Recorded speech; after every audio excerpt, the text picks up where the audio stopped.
Hello everybody, this is Alex from Hardcoin Guides, reading my guide for Dead Space on Impossible difficulty. Today we are doing Chapter 12, entitled Dead Space. So yes, roll credits. This is the named chapter, of course named after the game. Don't know how I missed that first stop, but I did. So yeah, it's been about a week since I did Chapter 11, and I can apologize, up and down, but let's be fair. Things happen, you get distracted, and I got work, so, it is what it is. I'm sorry for those that were probably waiting for it, but, it's just how I do things. So, yeah, and, on top of that, I was gonna record this earlier today, but other things had come up.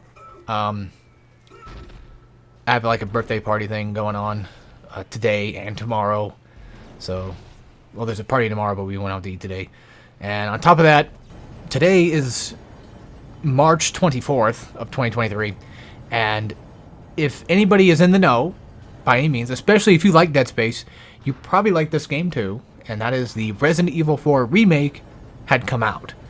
And I didn't pre-order anything, I just bought it, day one. They luckily had plenty of copies, unlike Metroid Prime Remastered. I don't know if any of you guys actually bought Metroid Prime Remastered yourself.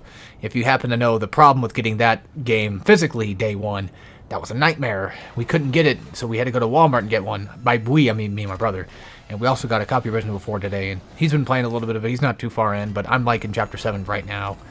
And I don't want to spoil, I'm not going to spoil anything. I'm not going to, explain the differences too much. I'm not going to talk about it too much because this is Dead Space guide, and plus there's nothing going on right now.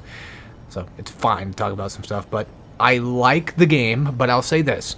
I still think RE4 Original is a better game overall, but, I prefer the original one, but I don't think that it matters. It's kind of hard to compare the two because the remake feels it's a lot different than the original one, for sure, but it has some similarities, but unlike the Dead Space remake, it's much different. Also, so, real quick, when you open this door, you're going to be attacked by two infectors, and one of them's just going to, try to leap out, just go straight for the corpse. He's just going to beeline and just pretty much dodge you, so you can just use Force Gun to kind of bully them, or whatever gun that you got, because this is Chapter 12, so I'd say about this time, you definitely would probably have, most likely, whatever amount of guns you want probably fully upgraded, so you're probably good to go.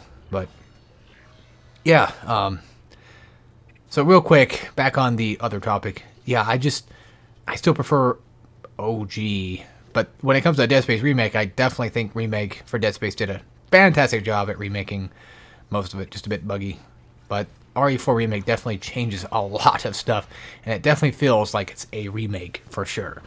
And there's a lot of things I don't like, but again, like I said, this is a Dead Space guide. This is not a RE4 explanation, so I'll just give you one thing that I don't like, and that's I don't like Leon's running speed. I think that's kind of weird, but that just kind of, for me personally, that just kind of goes into the problem that I have with modern gaming in general, where I feel like every game that's like a third-person shooter has to do this thing where, you have to have a sprint button in every situation, and then on top of that, you feel kind of sluggish most of the time because your character's weight has to be realistic, and then the environment itself is kind of hard to tell what's going on half the time because everything has to look so realistic, and I just kind of get lost in that look. It's the God of War Ascension problem, where even though technically God of War Ascension problem is mostly just the camera being dog shit, I still think Ascension's a cool game. I personally think that the camera sucks, but that's me. Mainly because it just zooms out so far all the time. Well, that's an exaggeration. It's not all the time, but it zooms out quite often enough to really bug me. But yeah, it's just, for some reason, I don't know, modern gaming is weird. There's some good ones, but there seems to be a lot of just things that try too hard to make things look better than play better, and that's just my own gripes with things in general. And don't worry, I'm done talking about, remake for 4. I'm just mainly talking about modern gaming as a whole. Because I gotta have something to talk about while these things go on, because nothing's happening. Now, when I say modern gaming, I mostly mean, like, you know, main AAA stuff. Although, I don't know if this is considered AAA or not, but, you know, Street Fighter 6 is coming out this year as well, and I'm looking forward to that. And I think that's going to be probably a good game. I think it looks pretty good. I didn't get to play the beta yet, but it does look pretty fun. And, oh yeah, I forgot about this little guy out here, the Divider that shows up just for no reason. He's like the only one out here, and I think he just shows up just to be, you know, an ass to you. And of course I blast away my Force Gun ammo, but luckily I did upgrade my Force Gun to get, I think, an extra node or two worth of damage. And as you can see, I just wiped that Divider out completely when he fell apart into different parts. So that definitely was quite nice. But so yeah, anyway, so other games that I've been looking forward to getting is next month is going to be the release of the Mega Man Battle Network Collection. And to be fair, I've never beaten a Battle Network game. I have gotten quite far in a few of them, but I've never beaten them because as a young child, I've always sucked at playing Battle Network. I always had a hard time with those games, but I'm definitely looking forward to playing the ones I never got to play. I only own like 1 and 4, and I had 4 as a kid. That was my first one I got, and I thought it was badass. I got to like the final boss, but couldn't beat him because I sucked. And then I had 1 on the Wii U, and I also kind of sucked at the game too. But for those that know about Battle Network, you might understand how like confusing trying to figure out where to go next is a lot of the time. But I'm looking forward to the collection. I'm glad they're making one. I'm kind of hoping they'll make a Star Force one. And I'm really kind of hoping they'll make maybe either another, you know, Battle Network game again, or just in the very least some type of Mega Man fighting game or something in the future. That'd be kind of cool. That's not Power Fighters. But anyway, so back to the Dead Space guide. First thing that's going to spawn is going to be a Super Slasher. I kind of just stay in one area pretty much the entire time in some instances. Probably not particularly this one, but basically what I'm trying to say is I tend to kind of just try to not go across the bridge unless for some reason the enemies are just not coming to me, because letting them come to me first just gives me kind of a way to just prepare myself for the onslaught of damage that could potentially come. And of course, there's plenty of stasis modules around this area that you can grab onto to refill your stasis up, so you could just, you know, use that all willy-nilly if you want. You're going to be, for the most part, in the beginning of this bridge section, going to be fighting a lot of, like, super slashers and stuff. And then, of course, eventually, you know, lurkers will spawn, and then after that, there's going to be, you know, an explosive that's going to blow. And, yeah. And for those that don't know, you'll definitely know when the enemies are coming because the quarantine signal is going to pop. And when it comes to the explosive spawns, I'm not exactly 100% sure if they spawn in a very particular spot. I'm not talking about, like, the vents specifically. You know, they're quite sussy, I know. I'm not talking about, like, they spawn from vents. I'm talking about, like, which vents they spawn from. But I tend to kind of just stay in the middle of these areas and just kind of just, you know, try to hunker around near the bridge a little bit to kind of see if they're going to come toward me or not. And, of course, you know, I'm using Force Gun on lurkers and stuff because I feel like the Force Gun does a lot of damage. And as you can tell, I pretty much just wiped out that lurker in, like, one shot. Yes, he didn't die in one shot, but he definitely got put down in one shot, and then the explosive went off and killed him. So my strategy for this is just to kind of find, like, a good spot to get, like, a good viewpoint on the bridge, on both of the bridges that you're near. And just, of course, stay away from the vents, because, well, luckily enough, there's not a lot of vents in this area to kind of get stuck close to. So it's not like this is super claustrophobic of an area. And to be fair, this beginning section, this entire beginning marker area in general is really kind of just nice and compact and a really good area to fight enemies at. And not only that, but the enemies here that spawn aren't really much of a threat anyway. They just kind of are your basic normal enemies except for the super slashers. Because, you know, God forbid, they of course have to be supers, because why would they not? And then, you know, once again, activate the bridge, move the marker across, do all this fun stuff. It's a bit of a boring chapter, in a way. Mainly because I feel like it just goes on forever with how much you have to keep, like, continuously moving stuff around. And I'm trying to grab Force Gun ammo, but I just can't seem to do it because things are in the way. I don't think I ever get to grab it, though. Oh, yeah, another thing, too, of course, for those that don't know, is that whenever you move the marker across the bridge, then the next wave of enemies will spawn. Every time that you move, across the bridge, more enemies are going to pop up. So there's also a node door around here, too. I think it's to the back right over here, but I don't think we can do anything with it yet. But luckily, there's not too many waves of enemies that tend to kind of bug you. I'd say, if anything, they start to get much worse in, like, area 3 or 4 or whatever it is. Areas that are much farther into this section, because you're going to be moving this stuff a lot, this marker a lot. I don't think this is a bad chapter by any means. I just think that it gets kind of old having to go back through it and just continuously move the marker, like, constantly and deal with this bridge crap. I think it's a cool idea. I just get tired of standing here waiting and dealing with it and what have you. I think there's supposed to be like one more enemy left. I believe so. Yep, there's one. There's probably like a couple more. I don't know. I think there might just be one. Could be. Who knows? And my thing's kind of lagging. Oh, so the explosives start to spawn at the very end. Okay. Well, explosives are relatively easy enough. I also recommend staying in the first area for most of this fight. If you want a good place to kind of hide, I'd stay there.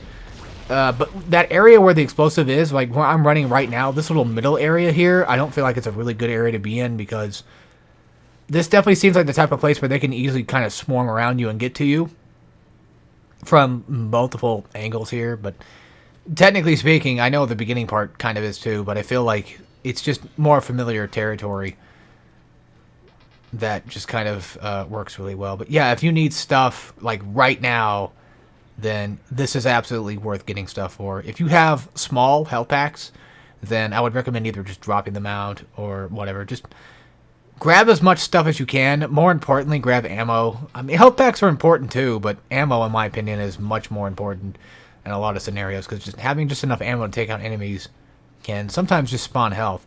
And the thing that's cool about Dead Space, like on any difficulty really, is it seems to just spawn stuff that you would need when you're kind of low on it. So, especially for instance, like if you're low on health, for example, then they tend to spawn more health packs more often. And I really like that, though. It doesn't happen 100% of the time, but it happens quite a bit. And then, of course, you can also mess with the RNG. Like, if you get bad RNG and you really need something to happen, then you could just restart the checkpoint and then start that fight over again and go from there. And in terms of impossible difficulty, I would definitely say this is the point at which you've pretty much made it. Like, there's no way in hell... I mean, well, okay, to be fair, there is. The final boss can be a little bit tough. Somewhat. Not much, but he can be a little scary, but not by much. But there's, of course, plenty of other enemies that just kind of get in the way later. But I'd say by now, have confidence in yourself at this point, because I feel like this is the chapter that definitely signifies that, yeah, you've done it. You pretty much beat Dead Space Impossible difficulty. It might not seem like it from here, but once you beat that first marker section, which in my opinion is probably one of the harder sections of the entire game, and I just kind of just made it look like shit eventually, which is kind of funny because like back when I originally played this, it was definitely really damn hard. But nowadays, when I do this guide, I just kind of made it look much more easier than really what it is. And yeah, it's definitely easier than it used to be. I can say that for sure. But I could just be mounted up to my levels of skill, quote unquote. I wouldn't call it that, but I don't know. I don't know what I'd call it. But yeah, I'd definitely say, have confidence in yourself, because at this point, like, the only thing stopping you from beating this is mainly just the potential, like, brute, which even then it's just one brute in one room. And then on top of that, it'd just be like the enormous amounts of enemies.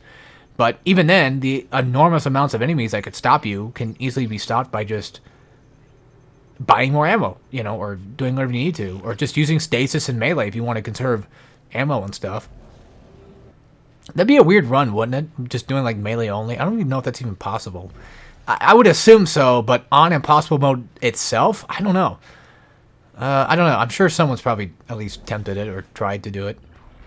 There's plenty of stuff out there that you could probably find, but yeah. Also, this is just kind of a me thing, but I kind of like the original Dead Space Zero Gravity. Mainly because I don't have to actually fly around and then kind of get, sick while I'm Getting dizzy. Oh yeah, so this room, yeah, it's gonna spawn super leapers. But if you have level 5 suit by now, then you're definitely damn well protected from a lot of their damage. Leapers just suck at this point in this particular section. The only time that they can ever really truly be that effective is when they're in groups. And granted, that's kind of just the leaper situation in general. For a lot of the game, is they tend to kind of just be way better and way more irritating to deal with when they're in groups. And once we get to Dead Space 2, you'll definitely see that. And by the way, I do plan on doing Dead Space 2 at some point in the future.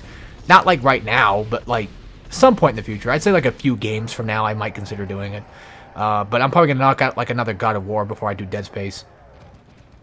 So just, keep that in mind. I might even knock out another Transformers guide before then too. And for those that don't know, the reason why I'm doing multiple Transformers guides, it's because I had this whole idea that I was going to do every single one of the characters' campaigns. All 5. I think there's 5 characters. Yeah, that sounds about right. I was going to do all 5 of their campaigns on Prime difficulty. It's a short game. It's a really short game. It's 7 chapters long. It's like a couple hours of playtime. It's really that easy. I also recommend Transformers Devastation. It's a really good game. It's got good music. It's got good combat. It's got fun levels. It's pretty neat. It takes a bit to kind of get used to, but I guarantee you it's really good. And so is Bayonetta. It's really good. And Metal Gear Rising, of course. I would also like to do S-Rank for that. S-Rank guide at some point. That'd be kind of cool, too. But, yeah, I'd like to do possibly another Transformers guide in the future. And then after beat all the campaigns, I'm going to do a campaign where every checkpoint I'm going to switch off to, like, another character. So that's going to be fun. That's going to make the game much longer, but, it is what it is. That's in total, like, 6 guides for one game.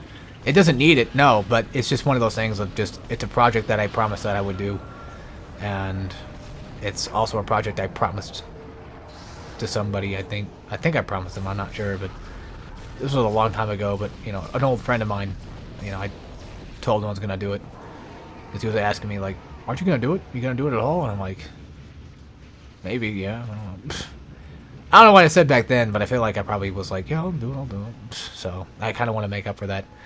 And at some point in the future, I'd love to do a Kingdom Hearts 2 guide as well for Proud Mode / Critical. I don't know which one I'm going to do first. I think it would probably be more, and I think it'd be for the best if I do Proud first and foremost, because, I mean, it just seems like the most likely case. And plus, Proud Mode's harder than Critical, in my opinion, because Critical can just kind of be beaten by just understanding, what attributes and what skills you put stuff into. So, come into this room. Of course, it's going to be another brute, and just do what you always do. Just shoot him in the front, try to get him to, be in that stunned position, quote-unquote, as in, like, the fetal position that he likes to take on. Just shoot him from the front, try to activate him to kind of curl up, and then after that, just run from behind, shoot him in the back, and there you go. Because brutes at this point are just stupid. Even if it's like a super brute, he just does nothing. This room is not fitting for a super brute because it's so damn small, or not small, it's so damn easy to get around that it becomes ridiculous that you'd even have to fight another brute in a room like this. And yes, he does go through a lot of ammo, but this last section of the game should at this point give you plenty of ammo to kind of just go through. And my heart sank when I saw that power node fly out. I thought it was gonna fly out the damn rails, and I was gonna lose that sumbitch. But yeah, a brute in this section is not that bad. If you need to get away, just run across the bridge, stasis his ass, and there you go. And not only that, but you could even just like lift up the bridge to stop him from trying to run over to that specific section. Honestly, brutes are like I wouldn't say the worst enemy type to fight in terms of like difficulty. I definitely think that brutes are quite easy, but the thing though is they may be easy to take down, but they do hit like a truck. So it's one of those things that like just don't get hit, dumbass, as they would say. That's kind of the trick. Don't get hit, LMAO. Lamau. So yeah, in terms of the weakest characters, I definitely think lurkers probably are. Lurkers, nah, I don't know. They have their function. I mean, even slashers, like regular slashers, could tear you to shit too if you're not careful.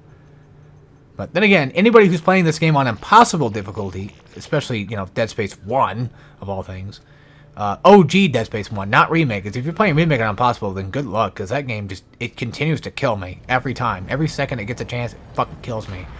And if it doesn't kill me, it glitches out my game to the point where I can't even continue a campaign anyway. So, yeah, that's never fun, by the way. I don't like that aspect. I still haven't beaten it yet. I still haven't beaten it yet on Impossible mode. I know. That's why I'm still stuck here doing OG. I sound like Mr. Plinkett when I say that.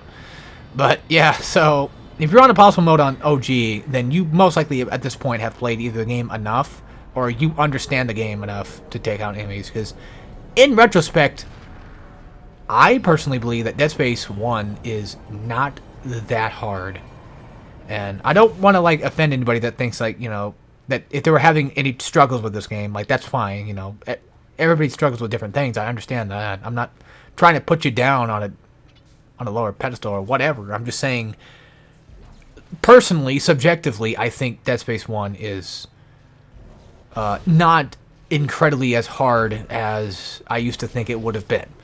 My first run through the game originally, you know, I thought this was going to be it. I thought this was going to be a nightmare to go through because it was not going to give me ammo and I was going to suffer and it's going to be so damn hard. But then you realize that, like, chopping limbs does so much damage already that, like, it doesn't... Okay, how do I put this? You basically chop off the same amount of limbs that you would chop off in normal mode. You just chop off, like, a leg and then an arm and the enemy just kind of dies. And that seems to happen all the time. I think I missed a room, did I? Fuck, I don't know. It's too late now anyway. Can't go back. That's another thing, too. Be careful about that node room that you buy earlier, if you do happen to buy it, because you will not get to go back to that room. You're going to be locked out of it, so that's something to kind of keep in mind, too. I'd say, you know, use a checkpoint, of course, if you need to go back and, you know, get through with it or whatever. Just make sure you don't do it or whatever. I don't know, whatever you want to think of. Also, be careful of this railing here, because I think it can electrocute you. But here comes another section that I would consider this part a little bit hard, at least in terms of, like, somewhat challenging. So this next area you're going to want to prepare for, because we're going to be swarmed, and they're actually going to prove some challenge to it. Like, a little bit, but not by much, but just enough to, you know, just enough for Dead Space's sake. Again, I love Dead Space 1, but, man, Impossible Mode is just, you know, strangely not as hard as I thought it would be again. It's weird like that. It's really weird like that. So, I don't know. But, I think these things electrocute you. I believe they do. So, first guy's going to spawn. It's going to be a lurker. He's going to be across the way. Just, yeah, they do. Of course they fucking do. I got stuck like an idiot. And then you're going to have to fight the stasis guy, who spawns on the other side of the room here. So, just, you know, force gun or chop off his legs or whatever you need to do to him. So, I say it's difficult because I'm pretty sure there's, like, a few enemies that spawn, but it doesn't seem to be as hard as I remembered it being. That's weird. I thought there was going to be more enemies in this, besides, like, the tentacle things. Because we just do what we pretty much do before. I don't know. I still feel like for some reason this room could be kind of hard. It can be kind of tricky a bit, you know, with the stasis guy. But if you know where they're spawning from, then you should be fine. There's only, like, a few of them. For those that haven't watched, like, a previous chapter with the tentacles, to give you some piece of advice on how to take out the tentacles my way is there's a little trick that you can do where if you run up to a tentacle, they'll eventually, like, do this animation where they go to, like, slam. And that's what you want to wait for. You want to wait for them to slam and then shoot them, because after they slam and they go back to their neutral position, they kind of make themselves easy targets. So, like, right there, like, when he waves his head back, or whatever you want to call it, you know, the tentacle back, like, right that, or, like, he starts to kind of, like, move slower than what he normally does, that's usually a good sign, like, he's going to do a slam attack, so. There's only 3, there's not that many to take out. Oh, that's what made this part hard, was these little assholes that decided to show up after. I think these show up after you take out the tentacles, so just make sure that once you take down, like, the first or second tentacle, look behind you every single time, just in case. Also, did these stasis guys not have faces? That's nasty looking. That's cool, though. That's nasty looking, man. That's nasty. I like enemy designs like that. I think that's kind of cool. It reminds me of Serious Sam having, like, a bunch of creepy looking enemies. Well, I used to think they were creepy. I still think they're kind of creepy looking. They don't scare me anymore, but they used to when I was a kid. I used to be frightened of that game. but I was frightened of every goddamn game. I was scared to even play the goddamn Goosebumps game. So, yeah. And I read those books too. I used to read, Goosebumps a bit. But for those that haven't watched my guide before this, I have been running with Force Gun because I feel like Force Gun just does so much damage. And as you can see right there, that's a super lurker that died in 2 shots from a Force Gun shot up close. This thing is just a hell of a good shotgun practically. So, yeah, at this point, you should have enough ammo for this next fight. And if you don't, I would recommend putting all your money into ammo. If you don't, especially your plasma cutter or whatever your primary gun is, because you're gonna definitely need it. You might end up missing a few shots, and that's something to be compensated for. Now, Pregantes or Pregnants are going to spawn in the Leviathan fight. It's the Hive Mind fight, or is it the Leviathan? Fuck. I think it's Hive Mind first, and then it's no, Leviathan's the first boss. This one's called the Hive Mind. So, if that helps anybody, like, look that stuff up. Wait, if you're watching this guide, then you're probably... Yeah, then you probably know. But, yeah, I'd recommend going for ammo. I wouldn't worry too much about health packs. I have a butt-fuck ton of health packs. And if you do too, you can always sell them off for, like, a couple, pieces of ammo. Don't worry about buying nodes. I think I do in this one, because I think I have just plenty of stuff. But ammo is important in this part, because... Even though the Hive Mind itself doesn't necessarily need to take that much ammo to kill, it still feels like having a bunch of it would definitely help. At least, 6-7 clips of plasma cutter and then whatever secondary fire you're running. Unless you're not running plasma cutter, then, whatever. Now, even though I have the Force Gun, it's mainly just going to be a secondary. I'm not going to use the Force Gun nearly as much as I am the plasma cutter. I'm not going to use the Force Gun on the main boss. I think I do like a few pop shots here and there, but my main goal is to not worry about it. I don't know why I bother upgrading Kinesis when it does jack and shit at this point in time.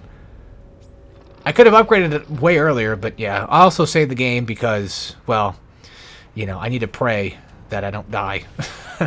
Or I mainly saved it so the game doesn't glitch out on accident. And when you're out here, once you run past this cargo is when the boss fight starts. So, let's get it going. Obviously, you're going to want to shoot the yellow spots. That's pretty obvious. When he goes for this roar thing, you're going to want to start shooting at him. If you see it like moving around, bobbing up and down, the little yellow flesh, then that's a good sign that you pretty much hit it. Now, how the hell do you find out whether or not this thing's going to attack you with which tentacle? Well, that's the hard part. It's kind of tough to tell, but if you look closely, whichever tentacle seems to kind of like lean back, just even like a smidge. Seems to be like with the left tentacle right there. Like I knew that was coming because I could just see it kind of like winding up a little bit. Now it's gonna be, I think, on the right side. So the right side's harder to figure out because it's kind of hard to see it move. But there is another trick to finding out which tentacle is gonna hit you, and that's to look at the Hive Mind's face. If you look at like where the head is pointing in a direction, which direction it's looking at is usually kind of the giveaway. And also, I know I'm getting hit a bunch. It's because I'm dumb as shit, and I'm just letting him pretty much hit me at this point. Don't worry, I don't die. I believe I don't. I hope I don't. And then after you take down, like, 3 or so of these things, that's when, of course, it's going to grab you. And this part's kind of hard, but, by now you've probably done this enough to kind of understand how to do this. But you definitely want to try to make all of your shots in between each of these shakes, as much as possible. Because now another thing is eventually, as you see right there, like the Hive Mind thing will start to kind of like get closer to you with its head to, be like, hey, I'm gonna bite you. That's how I see the animation, at least.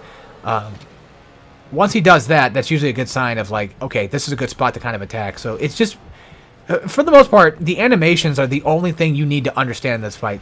That's about it. You just need to understand like which animations show which attack, and when you do that, when you figure that out, it kind of makes the fight somewhat a bit easier.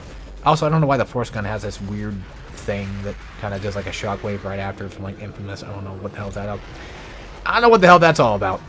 After the Pregnant spawn, you're just going to want to start taking them down as fast as you can, and try to keep an eye on, of course, the boss itself. But as you can see, Once again, even though the animations have changed a bit, for the most part, you can still kind of somewhat figure out which direction the hive mind is going to attack with. Also, these things right here, they don't do this in the OG game, but in the remake, they actually stay there on the platform and hurt you. But in OG, they just kind of like explode. And just, avoid them, because, yeah. Now, the proper time to attack in the first phase is just wait for the tentacles to just kind of slam first. Don't try to just attack before they slam. Try to get the, I keep saying him or her. I don't know what this is. It's probably her. I don't know. Whatever the fuck the hive mind is, whenever it goes to attack, just wait for the tentacle to slam, and then after that, just start wailing on it in the first phase. And then in terms of second phase, you just pretty much have to like go back and forth, because eventually, it's just gonna whip around. Now, the thing is with this too is you probably might not have noticed it. You might have. I don't know. I barely even caught it myself, but I keep ending up when I'm running around back and forth, like I'm strafing between left and right here. And the thing is, I tend to kind of like run closer to the boss to just kind of close in the distance to make myself reach a little farther on either left or right side. And on top of that, I kind of sometimes stand in the middle to kind of give myself more time to get away from the attack. Hold on, how do I explain this? So let's say, for instance, they're gonna the boss is gonna slam with its left, and then immediately it's gonna try to slam with its right, but it doesn't do it immediately. It takes a bit to wind up. And the reason why I'm standing in the middle to try to get it to attack in the middle is so that way I don't accidentally get hit if I happen to go too far to the left or too far to the right too fast. Because I feel like that would probably happen. So that's something else to kind of keep in mind too. That makes any sense at all. It probably doesn't, but I hope it does. I'm sometimes kind of bad at explaining things since I'm stupid, but that's just how it is. But what I'm trying to say is I'm trying to not get too close to the left or right, because I'm not trying to get too close to the left or right too fast. Because I feel like if I get there too fast, then it's going to hit me because it was winding up for it, and I'm stuck running, right, and I'm still running right, even though there's a wall in front of me. Then most likely when it goes for a right attack, it's probably going to hit me with it, right? So, or a left attack in this case, who cares? It doesn't matter what it is, it's still going to hit me. So that's kind of why I try to, I wait for it to kind of get closer to, after the wind up, right there. That's when I run. That's when I decide to strafe. The instant that I see after that initial first wind up, before the actual, attack itself goes through, that's when I'm going to run away. But yeah, this is a two-phase boss. It is quite easy. It's scary. It's intimidating because this is the final boss. And at this point, you're probably like, if you were like me when I did this in my first playthrough ever, you're probably thinking like, oh dear God, this is going to be an incredibly, incredibly difficult fight to beat. I don't think I'm going to be able to beat this. But in all honesty, it's really, truly not a hard boss. I'd say Leviathan's much harder. But anyway, that's it. Yes, this is the finale of my Dead Space Impossible Guide. And hopefully I was able to convey in some way, shape, or form some help. Because really what it boils down to in Dead Space is knowing where enemies spawn, knowing what enemies take what to kill them, and knowing which limbs to cut. Usually, leg to arm. That's usually the formula that I go for. I've explained everything else, chapter by chapter base, but now we're going to get into the good stuff that people probably want to hear. Let's start with the first thing that people might not really care too much for, kind of, but I still feel like people might. And that is, what difficulty rating do I give this game out of 10? And that's a hard answer, because I think I gave RE4, I want to say I gave RE4 a 2 or a 10. A 2 out of 10, or a 3. Now, for those that don't know and that are not familiar with my rating system, essentially 10 means like this is fucking like near impossible. This is near impossible. This is like Iron Man XCOM 2 levels of hard.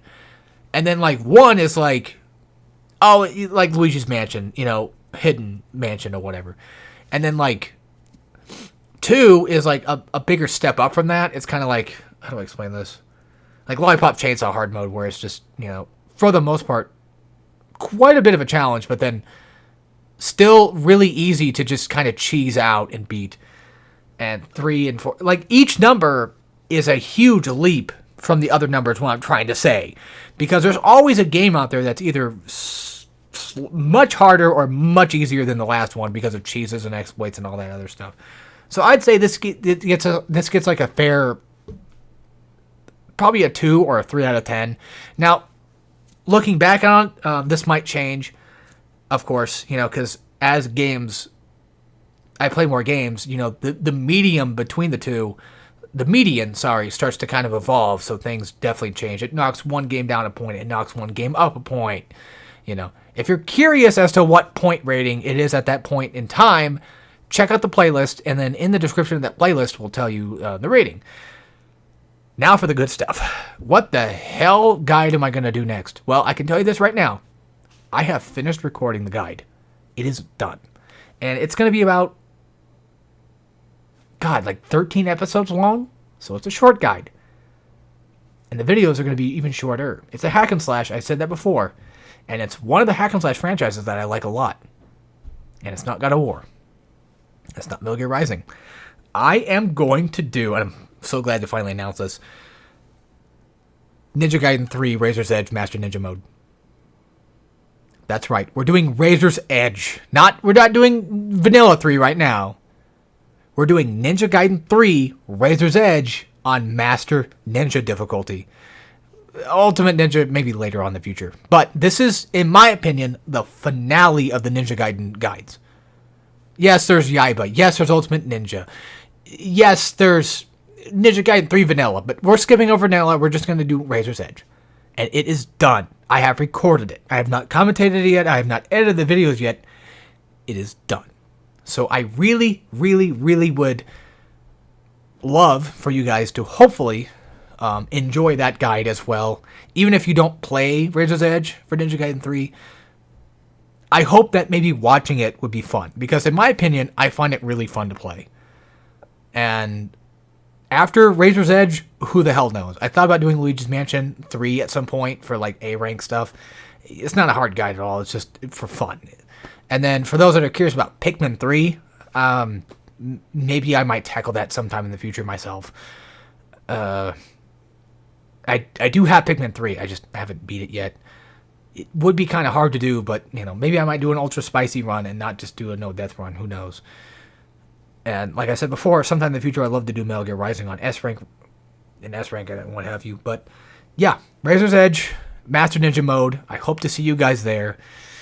Hopefully you enjoyed Dead Space 1. And then after Dead Space 1, the next guide in Dead Space franchise is going to be, of course, 2 for Zealot Mode. And that'll be a couple guides away from now. I think it'd be more closer to what what I might end up doing. I think it might be a few guides down the road. Who knows? Because I love Dead Space 2 a lot. So, yeah, hope you guys enjoyed, and hopefully you're playing Resident Evil 4 Remake, especially if you love Dead Space. Hopefully that's in your catalog for right now, or maybe even playing Dead Space Remake. Or maybe going back to play 2, or even OG, or 3, whatever you want. And, yeah, I hope to see you guys in my next guide. So, as always, take care, everybody.